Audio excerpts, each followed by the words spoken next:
Hey folks, David Stewart here. Let's talk about this photo right here.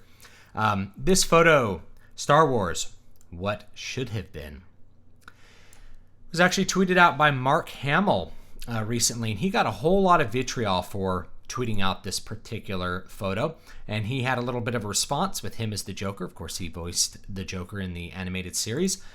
Saw a pic of me with Billy D, Carrison, and Harry. Posted it because I missed them. Nothing more, nothing less. I love the new cast too and didn't mean to get everyone's knickers in a twist. Maybe I should have just posted a bunch of in-game spoilers instead. Relax and have fun, people. Now, the extreme vitriol, you could make quite a bit of commentary just on that because I think a lot of people who are very heavily invested in the new movies are not just invested in a psychic fanboy kind of sense, which I've talked about on the channel, but also are invested in a political sense because they view the movies as a vehicle for some important political statement, like the Force is female. There's some kind of feminist messaging that if you're rejecting the new movies, then you're rejecting the messaging and therefore doing something bad politically. You're setting back the movement somehow. So that's one thing that you can talk about. But what I really want to talk about is about how that vitriol, as well as the positive response to this particular photo, who I don't know who made it. So if you know who made it, you can let me know in the comments. But that positive response points to some fundamental truth, which is that everyone knows this is what people actually wanted to see with the new movies. What they wanted to see was their favorite characters in the Star Wars universe again, doing things. They wanted to see their characters return. There's such great characters from the original trilogy. I really do think that's why it is successful. If you were to choose between having a very tight, very good plot and having good characters, you should probably choose good characters, particularly if you're writing a series or you want to have a franchise. The success of Star Wars as a franchise is built on the characters. So this all comes back to something I hammer home a lot on this channel, which is characters are everything. It's all about the characters. The characters are the vehicle for the plot. The characters are the main means that you have to expose the setting. So through the characters, you understand the setting. Through the characters, the plot is executed and understood. Your characters really have to be good. And in the original trilogy, they're great. They're based on kind of these archetypical characters, which I've talked about, the bad boy in Han Solo, the everyman in Luke, like the Paragon with Obi-Wan. And by building them on those archetypical kind of chassis, you're able to get a lot of people to empathize, attach, and understand those characters very readily. So when it comes time for there to be sequels, whether it's Empire Strikes Back or Return of the Jedi, what people really want to see is they want to see their characters return, and they want to see them be successful.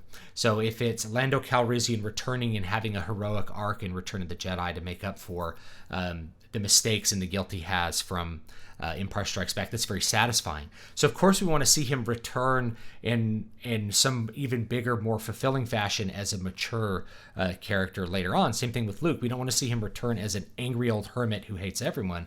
We don't want to see Han Solo regress into being a smuggler again after he was general of an entire rebellion. He was General Solo and did some very, very important things as a military commander. At the end of Return of the Jedi, what we get to see is where all the characters have arrived as heroes. So not just to see them together, but to see them return as themselves and for the audience to be able to feel good about it. That's what people really, really wanted.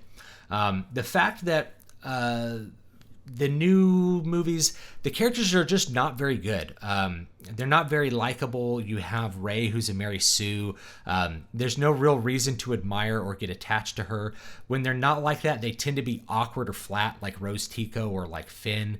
Finn was an opportunity for a great character with like PTSD that they just kind of squandered and turned into kind of a joke sidekick to Rey.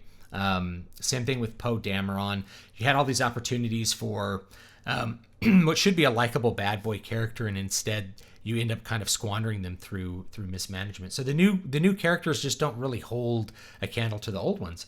Likewise, a lot of people who didn't like the prequels, I believe, didn't like them because the prequels were missing a lot of these very empathetic and likable characters compared to the original trilogy. Anakin isn't really an everyman.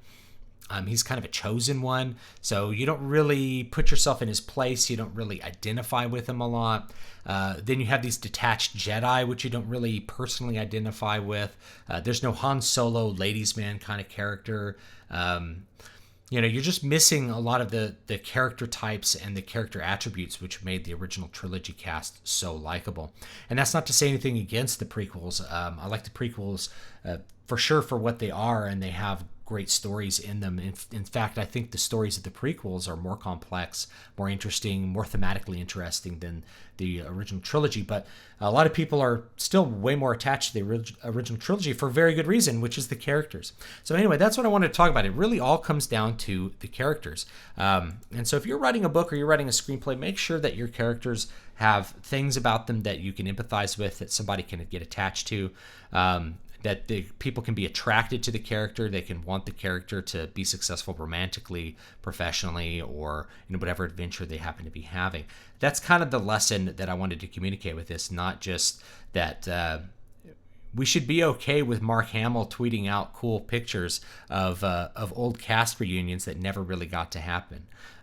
That's something that everybody should be okay with. Mark Hamill should be able to express himself however he wants to, of course, but I think fans should actually be quite happy that he said something like that, because that did represent a hope that is never going to be fulfilled at this point in the Star Wars canon. So thanks so much for watching. I hope you guys have a great day. A newest book out now is Crown of Sight. You can get that at any retailer of your choice. It's a 2-hour read, so you can get through it instead of watching a movie if you want to. And of course, all my past books are still available too. So have a great one, and I'll see you guys next time.